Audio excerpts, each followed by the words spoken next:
I'm Jelaine Harlow. I'm a health educator here in the Adair County Health Department.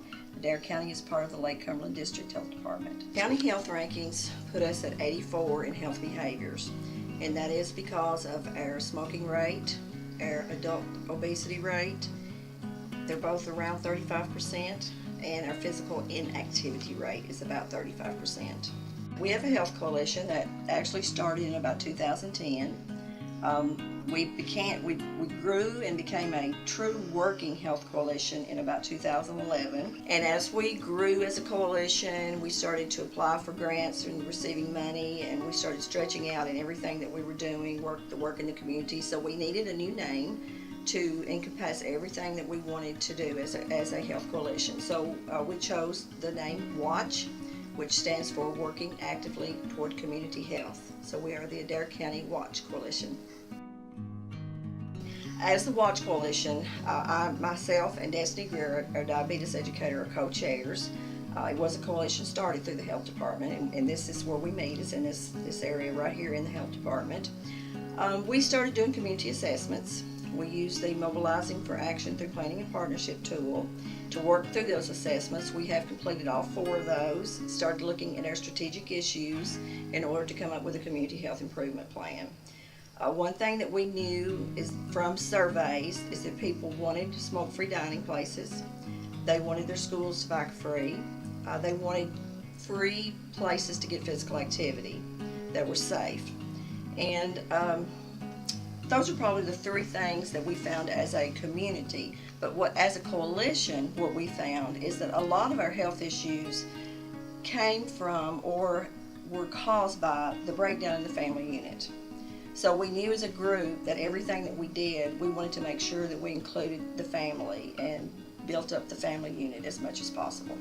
My name's Ellen Zorns. You are at Adair County High School, in the lobby of Adair County High School, which is a 9 through 12 grade building, and we have approximately 800 to 850 students each year. And of course, we're home of the Adair County Indians. We're probably best known across the state for 2 things. We're known for our band, the Adair County Marching Band, and also for our academic team. Having been a teacher here at the high school, my office has been here even the 21st century. I've been in this building for about 15 years now, I guess. And the smoking has been a real problem. Our ag department, grew tobacco here on the school campus, which made it very difficult for us to explain to the kids that they couldn't have tobacco products here on school. They always said, well, it's growing right outside here, and we go out 6th period and work at the tobacco. What do you mean we can't have it right here? So that was always an interesting challenge. And it was one of those I call kind of a perfect storm that kind of came together. Kentucky was having a lot of smoke-free legislation going on, and we were starting to have people, parents, as well as students and other teachers who started complaining about all the smoke in the building. Visitors would walk into the building and they could smell the cigarette smoke and say, gosh, I thought you couldn't smoke in a school. So it was really getting to be a major problem. We also had students that were not going to the bathrooms at all during the school day because they didn't want to get caught with a cigarette or be in there and smell like smoke all day. And so that was getting to be a real health issue, as well as the secondhand smoke getting to be an issue. So parents were starting to complain.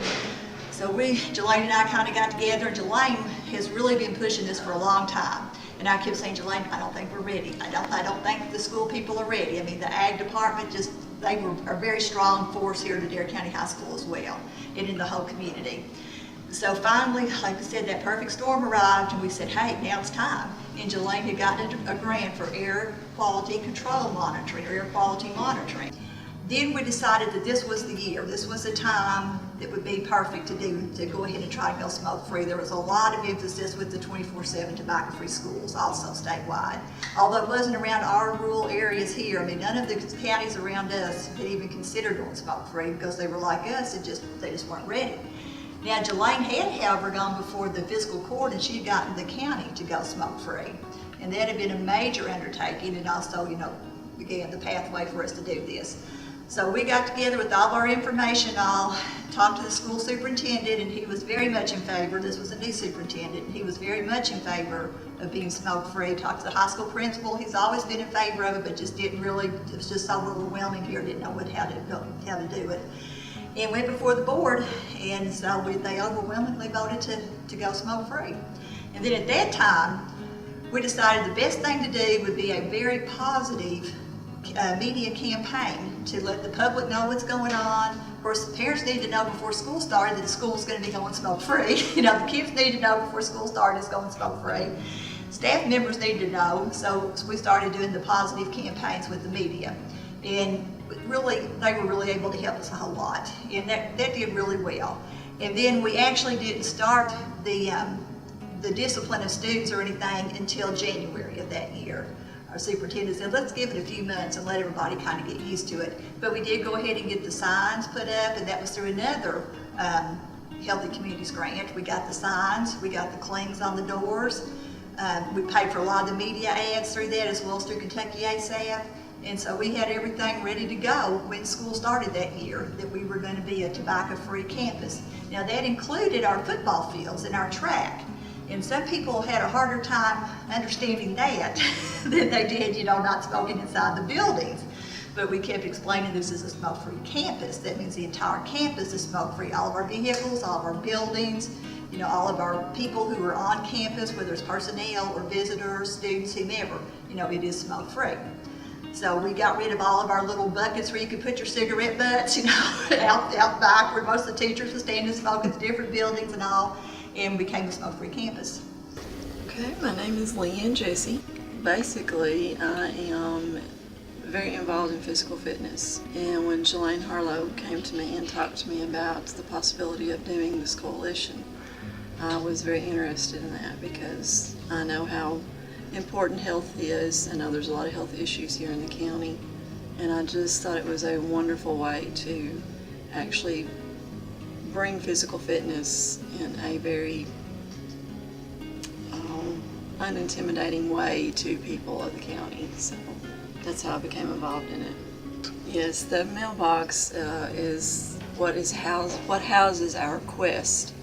And Jolene actually wrote a grant through Tour Southern Eastern Kentucky, and we received this grant and we put together the quest, and it is a walking quest historically, and it takes people all around Columbia and the city limits, and we hit several points of history in the city limits. There's some level walking spaces, there's a few hills, so it's a very physical, active walk for most anyone. So we use that as part of our coalition. When we host events or we have things going on, we make sure that that is part of it. When people are looking for physical activity, they can do the quest, or if they're actually just looking for a historical tour of Columbia, they can also do the quest. And it's in rhyme, so you have to follow the steps that it gives you, and then you'll figure out exactly what it's talking about once you finish the quest. There's several that I recommend. Two of my favorites are probably the Presbyterian Church, the Columbia Presbyterian Church. This church was organized in 1827, and it also became a hospital during the Civil War, the Civil War soldiers. And in the loft of that Presbyterian church, there were some marks made by soldiers that marked off the days they had stayed there in the hospital. And then of course the second one is probably the Tribute House, which is located at the top of Jamestown Hill. And this is the home of Daniel Tribute, which was one of our founding fathers of the town. He was also a descendant of a French Huguenots. And he built this house around 1820. And from this house you can actually get a bird's eye view of Columbia and a really good view of the courthouse, historic courthouse, which is my third favorite. But the courthouse is what we consider the crown jewel of our town in the center. It's actually built in 1804, and then in 1847, I believe, they remodeled it. And then in 1884 is the structure that you see now, which was built by William Henry Hudson and Columbus Stone. We have, of course, we had a lot of participation when we first launched it, but periodically during the summer and the fall, people will come and they will ask us things to do, and we always point them toward that direction. And we have a lot of people that just come and do it on their own. We can see people at the mailbox getting out the brochures and taking off down toward the courthouse. So I would say that it's not been what I envisioned it to be, but there are several people that come in and do the quest. Okay, I'm Ellen Zorns, and I'm president of the Adair Heritage Association. We are in our historic courthouse, which is where the Historic Association comes in. It was vacated about 3 years ago when we got our new judicial center, and this structure was actually built in 1984, and it is one of the few courthouses still in Kentucky that were built by the Hudson brothers. And William Hudson was the architect, and Columbus Stone, as Leanne had said earlier, did the stonework here. And all of the masonry came from a quarry in Sparksville, Kentucky, which is just to the north, just to the south of us here. And it's got ironwork that came out of Louisville. It's got, we have carvings on the columns. We also have a carving of William Hudson's wife, which was most unusual at that time for a woman to be honored. So Columbus Stone, was far-sighted in that and doing his artwork and stuff. And this is just a structure that we want to save. It's part of who we are. Of course, for the court has been for years and years, forever, until it was moved to the Judicial Center. So we're just trying to keep the structure, keep it alive, keep it in the heart of downtown. Trailtown is part of the Kentucky Department of Adventure Tourism, and it is a national endeavor to try and get all of the states involved to where there can be trail systems that you can go countrywide, nationwide through. And this is for outdoor activities like bicycling, canoeing, kayaking, horseback riding, things like that, of that nature in particularly. And it's just now getting started in Kentucky a couple of years ago, with Dawson Springs was the first one, and then Livingston. And so we had heard about this again through our Watch Coalition.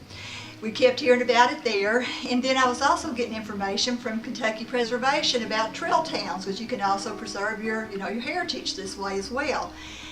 And so we thought, this is something we probably need to look into. And so 6 of us, who are coalition members, decided that we wanted to do just that. And so this is very much a grassroots effort, as is most everything that we do.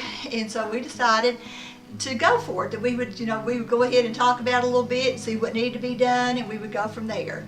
And so that's what we did, and Jelaine was our correspondence person with Frankfurt, and we got the wheels turning. And so we've already made our initial application. We've had Elaine Wilson, who's the director, to come down and talk to us a couple of times. Our committees are up and functioning, and the first trails we're going to be doing are paddle trails. And we're very fortunate here. We are part of the Green River Tailway System, waterway system. And so our creeks around here feed into Green River. So you can canoe or kayak, you can do it. We have 8-9 hour trails. We have 30-minute and hour trails. Just depends on how much you want to do. We have floatable trails, we have paddle trails, just however much a person wants to do. But it's a good way for people just getting started into kayaking, canoeing. These ones that aren't as dangerous, that aren't as rapidly moving, are really good to start on. And we've got quite a group already in Columbia and Adair County who become kayakers and canoers. So this is our first endeavor with our trail town. We've also just recently gotten a small grant. We're going to have benches all around the town square for people. We eventually are going to be getting tourists coming in, even more than we have now, and for a place for people to sit where they can rest and talk and visit with one another. And those of us that are older, we can sit down while the younger ones go into the stores and what have you. So we're looking forward to our trail town. What will happen when you become a certified trail town, everything has to be GPS coordinated and mapped. And we have got that on 2 or 3 of our paddle trails, but also on bicycle trails. We've got about 4 or 5 bicycle trails already mapped. And those are on regular roadways, however, we don't have designated trails for that. And those will be put on the Kentucky state maps for people for adventure tourism. And that's one way to draw some tourists into Kentucky. It's one of those things that the community has really gotten behind. We've really been excited about it. A lot of positive energy going on about it. We're going to have something new in Columbia, something that kind of helped put us on the map literally, because we will be on the map with our GPS coordinates and maps and stuff. So it is being a really good thing for Columbia. We're also going to have horseback riding trails, and eventually we will also have ATV trails. Those are being developed also. Even though it's not quite the same as the biking and paddling and all, it's still considered outdoor tourism. an outdoor adventure. So we've got a strong ATV, contingency here, so we're going to be doing. So the Trail Town will be a way for us to share our, we are in a beautiful place here. We've got the foothills, we've got lakes, we've got streams, we've got creeks, we've got Green River, we're close to Lake Cumberland, and just a lot of pretty country. My name is Destiny Greer. I am a diabetes educator with the Lake Cumberland District Health Department. In late 2013, the Watch Coalition was awarded a Kentucky Healthy Rural Communities Grant. As part of this grant, we partnered with the local hospital for a well-received children's health carnival. The Jim Blair Community Recreation Center is the most utilized resource for physical activity in the county. We are, again, we're in the process of doing our community health improvement plan. That, of course, is part of the accreditation process for the health department. And it was something that health education is for us to do. A lot of it is.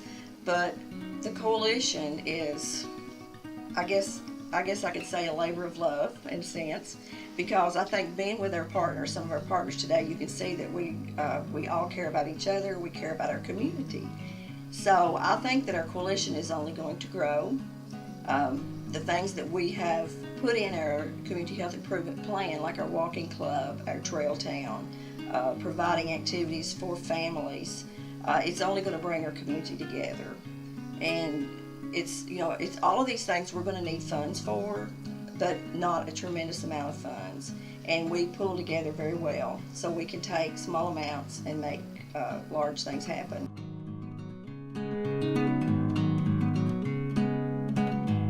I work in several different counties, and each county is different. And I think if you do that, you know that. And some counties are easier. Sometimes it's easier to get people to come together. But even in the counties that it's harder, it's happening. You just have to be patient. Find your partners. We have a Family Resource Center director here that has a saying that we all use. She says a lot of times you have. I want to make sure I get it right. The same work mules, just a different load. And every county, I think, has that group of people.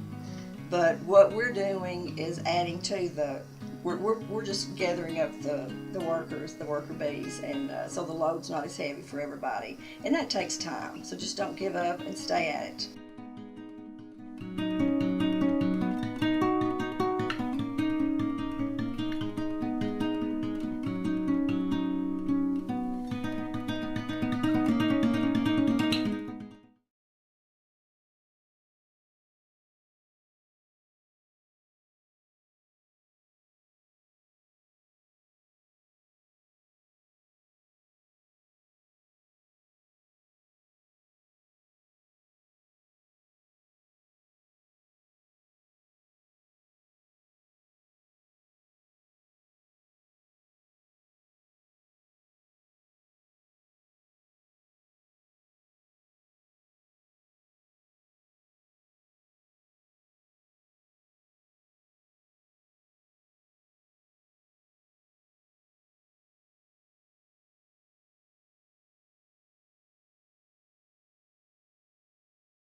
girls.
Just that a small group of people can do whatever they put their mind to.